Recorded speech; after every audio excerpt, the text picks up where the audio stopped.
بسم اللہ الرحمن الرحیم۔ السلام علیکم معزز ناظرین و سامعین، زہرا وائس میں خوش آمدید۔ صحابہ رضی اللہ عنہ کو برا کہنے پر عذاب۔ رسول اللہ صلی اللہ علیہ وسلم نے فرمایا، اللہ تعالیٰ کہتا ہے کہ جو شخص میرے ولی سے دشمنی رکھے گا میرا اس سے اعلان جنگ ہے۔ اور فرمایا، میرے صحابہ رضی اللہ عنہ کو گالی نہ دو، قسم اس ذات کی جس کے ہاتھ میں میری جان ہے، اگر تم میں سے کوئی احد پہاڑ کے برابر سونا خرچ کرے تو ان کے ایک مد کو بلکہ آدھے مد کے اجر کو بھی نہیں پہنچ سکتا۔ بخاری مسلم۔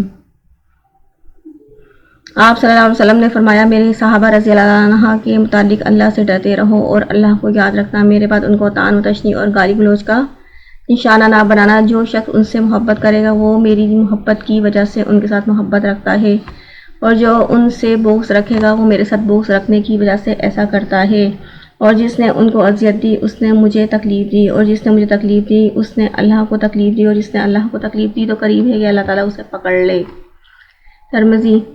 Thanks for watching, please like کر دیجیے اور سبسکرائب کر دیجیے۔